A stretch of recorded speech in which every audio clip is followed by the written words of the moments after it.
Hi, my name's Tina Bethoden. I'm an associate partner at EY here in Vancouver in the transfer pricing group. It's my great pleasure today to introduce to our audience Wendy King. In addition to her position as Senior Vice President, Risk, ESG, and General Counsel with Capstone Copper in Vancouver, she's a certified director, she holds 2 masters, and has served on many executive boards and committees. She's also the proud mother of 3 children. Wendy has always been an inspiration to me, as she has many other women in industry and in business in general. With that said, I want to welcome my good friend and colleague, Wendy King. Thank you, Tina. So Wendy, a career path is never direct. Can you talk about some of the key success factors that helped you achieve your goals? Yes, I think hard work, investing in yourself through continual learning, and supporting others to succeed are very important factors. But one of the strongest factors of success in my career has been the willingness to take on new challenges and operate outside of my comfort zone. And that really takes believing in your ability to take on the challenge and just figure it out, even if you haven't had a lot of experience in the area, but you know you have the skills and drive to accomplish it. Yes, I mean, really, the comfort zone is a big one. And knowing when and how to take that career risk is a really big learning opportunity for many. So, I mean, maybe let's get into some of that and the 3 lessons that you've learned along the way. Tina, the first lesson would probably be to know your value and communicate it. And that's something that I think women have sometimes struggled with. Men as well. And I'm sure you've read a lot about the imposter syndrome. The second is the importance of mentorship. So seek out mentors, male or female, throughout your career and ensure that you give time to mentor others. I've learned as much from mentees as I have from being mentored. The third lesson would be the value of risk-taking and failure in your career. Don't be deterred if things don't work out as you expected. Just make sure you learn from the experience, shake it off, and move forward. It really builds resilience. It's an opportunity to become stronger. It's not seen, it shouldn't be seen as a negative. And just never give it up when things get hard. Just find a new way. One thing I always make sure my team remembers is there's always a solution to every problem, and working as a team, we can find it. So that encourages people to bring problems to you early and not be afraid if they've made a mistake. Yeah, it's okay. We all do. Yeah. So, I mean, Wendy, in terms of knowing your value and communicating it, you mentioned the imposter syndrome. Can you talk a little bit more about that and how one can work through it and the lessons that you've learned, perhaps? Absolutely. So women are more likely to have the imposter syndrome. Men do experience it as well. And it's just the belief that you're not deserving of the role or the position that you're in, that you somehow achieved it through luck, and that you'll be found out or recognized for not being competent in the role. And in reality, these people are often very qualified or even overqualified.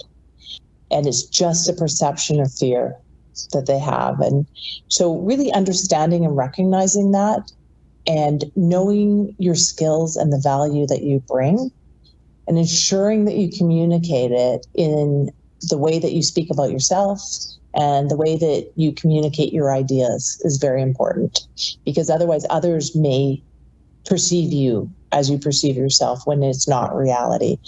And women sometimes tend to be more self-deprecating in the comments about themselves, or less confident in the way they communicate their ideas. And as a result, they're less likely to take on new challenges for this fear of failure that is really not warranted. Another example of where women don't necessarily advocate for themselves as much as men is when they're negotiating and managing their remuneration. And understanding this can go a long way to closing that gender gap in pay. Just always remember your worst enemy as a woman is underestimating yourself or buying into the misogyny that we've all encountered. Confidence is absolutely key, and confidence is what makes it easier to admit to mistakes. They don't reflect on your worth. They reflect on your willingness to try new things and take on those challenges outside of your comfort zone. Oh, yes, Wendy. I mean, there's lots of things here that we can absolutely all relate to. Thanks so much for sharing your thoughts. In the lessons you've learned, you mentioned that you've been the recipient of some great mentors in your past. Maybe you could talk a little bit more about mentorship and how you view that. Yeah. Well, I think everyone, no matter what level they're at in their career, can benefit from a mentor. And I've been lucky to have a few great mentors in my career. And their constructive feedback and support made a lasting impact on my career. It's not just the providing of advice. It's the championing your mentee for opportunities. It's providing that constructive feedback that's sometimes hard to hear. But if it's done in a very empathetic way and the intent is to help them grow, you can help develop or be developed if you're a mentee by being open to that feedback. And in turn, I've also mentored others, and I found that I've learned as much from being a mentor as from being a mentee. I've learned from those I'm mentoring, and I've also learned more about myself as a leader through those opportunities to mentorship. So we all get busy at times, especially when you get to the point in your life where you're balancing family and work and a lot of demands, but taking that time out to be a mentor to others is invaluable as well. So Wendy, what's the best piece of advice you've ever received to help you with your career? I mean, is there even such a thing? I think the best piece I ever received was to really know your strengths and choose opportunities that fit with those strengths. So that's the again, back to the value of risk taking in your career. But the key is really figuring out those strengths and skills. And some of my most rewarding experiences have been those times when I've been taking on these new challenges. And they came with a lot of hard work and sometimes a lot of more stress than I wanted. But the result was exponential growth. And so just say yes to opportunities and know that you can figure it out. You just need the confidence to know you have the talent and intelligence to figure it out, and self-awareness to know when to ask for help. It also really helps to have a lot of support around you. So this is where that team of strong, smart, talented people who work well together is so important. And there'll be times when you or someone on your team or the team as a whole fails at something, especially when there's a lot of risk taking involved. Everyone does. And it's about staying positive, shaking it off, moving forward. But most importantly, it's learning from it. And I often say to my team, we can figure anything out. So if something we are working on goes wrong, there's always a solution. We'll figure it out together. Pull in the different skill sets, and we always end up with a great result. I always remember you're only as successful as your team, and you should care as much about their growth opportunities to achieve their goals as your own. That's great. Thank you, Wendy. I love this. Don't overthink things. Don't catastrophize things. Take the energy, fix it up, and move it forward. I mean, I think this is key because, where leaders encourage innovation and a way of moving forward that encourages that failure, success follows. And I mean, we know that without failure, there cannot be success. So perhaps this is a good segue where we can turn to some of the challenges that women face in mining. So I'd love to hear your perspective on this, Wendy. As I agree, Tina, women are clearly underrepresented in mining, and particularly at the C-suite level, but also throughout their organization. And diversity has clearly been shown to have benefits for financial and operational performance and promotes creativity and strategic resilience. We've seen that over and over, and companies and stakeholders really understand that now. And so it's a matter of encouraging more women to enter the industry. And to do that, we need to create an inclusive culture that retains them. Women report that they're attracted to mining for a variety of reasons, including the potential for higher compensation compared to other industries. But they also report leaving mining because they believe there are less opportunities for advancement than their male colleagues. So they become somewhat disillusioned at times. And it's different in each jurisdiction, but in some areas where we operate, the wages are significantly lower and result in a much lower standard of living. And so the opportunity for a female, particularly one who wants to support her family and change their standard of living, the opportunity to have a higher paying role in mining is really important to the future. And Wendy, how is Capstone challenging that status quo for women? Well, as part of our ESG strategy, diversity and inclusion is one of our key pillars. It's very important within our organization. We created a diversity and inclusion committee. And we've been working on setting baselines and really trying to understand any barriers to attracting more women and how to retain and support women in advancing within the organization.